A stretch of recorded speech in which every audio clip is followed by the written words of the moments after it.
The slap echoed through the marble hallway like a gunshot, sharp and humiliating, freezing everyone in place. The janitor's bucket tipped, dirty water spilling across the polished floor as he staggered back, stunned more by the disrespect than the pain. For a split second, the building seemed to hold its breath. No one noticed the security camera tilting slightly, no one noticed the man standing silently at the end of the corridor, watching everything with calm, unblinking eyes. Mrs. Evelyn Carter adjusted the silk scarf around her neck, her face tight with irritation. She was known throughout the building for her sharp tongue and even sharper sense of entitlement. To her, people like the janitor were invisible until they became inconvenient. "I told you to clean this properly," she snapped, pointing at a faint streak on the floor as if it were a personal insult. "Do you even know how to do your job?" When the janitor opened his mouth to apologize, she cut him off, her hand flying before reason could catch up. The slap landed hard. A few residents looked away, pretending not to see. Others watched in uncomfortable silence, afraid to intervene. The janitor, whose name was Samuel Reed, slowly bent down to steady his fallen bucket. His hands trembled, not from anger, but from years of swallowing it. Samuel was a quiet man in his late 50s, with tired eyes and a back bent by decades of work. He had cleaned floors since his 20s, not because he loved it, but because life had demanded it. After his wife passed away and medical bills drained their savings, he took whatever work he could find to raise his daughter with dignity. He believed in patience, in keeping his head down, in surviving one long day at a time. "I'm sorry, ma'am," Samuel said softly, his voice barely rising above the hum of the lights.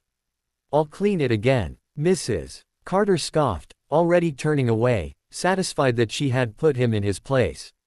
She didn't see the quiet rage flicker in the eyes of the man at the end of the hallway. He was tall, dressed simply, blending in like any other visitor. But his name was Daniel Brooks, and he owned the company that managed the entire building. He had started as a maintenance worker himself decades ago, scrubbing floors and emptying trash just like Samuel. He never forgot what it felt like to be treated as less than human. Daniel had come that day unannounced, something he often did to see how things really worked when titles weren't watching. What he saw made his chest tighten. He walked closer, his footsteps steady, his presence suddenly undeniable. "Is there a problem here?" he asked calmly. Mrs. Carter turned, ready to unleash another complaint, assuming he was just another employee. "Yes, there is," she said sharply. "This janitor is incompetent, and frankly, disrespectful." Daniel glanced at the spilled water, then at Samuel's reddened cheek. "I see," he said. "And is hitting staff part of our building policy now?" Her expression faltered. "I didn't." She stopped, confused by the quiet authority in his voice. Samuel straightened, embarrassed. "It's fine," he murmured. "I'll clean it." Daniel held up a hand gently. "No," he said. "It's not fine." He turned to Mrs. Carter. "I'd like to talk with you in my office."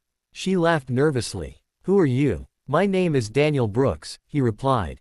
"I own this building." The hallway fell silent again, but this time the air was heavy with realization. Color drained from Mrs. Carter's face. I didn't know," she stammered. "I was just frustrated." Daniel's gaze was steady, not angry, but deeply disappointed. "Not knowing who someone is doesn't excuse how you treat them," he said quietly. "In fact, it reveals exactly who you are." He asked Samuel to join them. Samuel hesitated, unused to being invited anywhere other than storage rooms and supply closets. Inside the office, Daniel offered him a seat, something no one had done before. Mrs. Carter stood awkwardly, her confidence gone. Daniel listened as Samuel spoke, haltingly at first, then with growing honesty. He talked about long nights, sore joints, and the pride he took in his work even when no one noticed.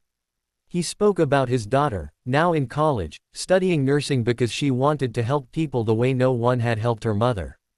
Tears welled in his eyes when he apologized for causing trouble. Daniel shook his head. "You didn't cause trouble," he said. "You revealed it." Mrs. Carter tried to apologize, but the words sounded rehearsed, thin. Daniel accepted it politely but firmly informed her that physical abuse of staff violated her lease agreement. She would be required to attend sensitivity training and issue a formal apology, or her residency would be reconsidered. The power she thought she held dissolved in seconds. After she left, Daniel turned to Samuel. "I'm sorry," he said. "Not just for today, but for every day you were made to feel invisible." He offered Samuel a promotion to head of maintenance, along with benefits Samuel had never dared to ask for. Samuel's eyes widened. "Sir, I don't know what to say." "Say yes," Daniel smiled. "And know that your work has always mattered." Weeks later, the building felt different. People greeted Samuel by name. The halls were still clean, but there was warmth now, a sense of shared humanity. Mrs. Carter kept her distance, noticeably quieter, changed in ways she never expected. One evening, as Samuel locked up his office, Daniel stopped by. "You know," he said, "most people think respect is about power. It's not. It's about recognizing worth." Samuel nodded. "I used to think keeping quiet was strength," he said. "Now I know dignity doesn't mean staying silent forever." The camera in the hallway kept recording, as it always had. But that day, it captured something rare. Not just an act of cruelty exposed, but a moment where compassion stepped in, where humility replaced arrogance, and where a man who was slapped for being nothing was finally seen as everything he had always been. And the message echoed far beyond those walls. How you treat those who can do nothing for you says everything about who you truly are.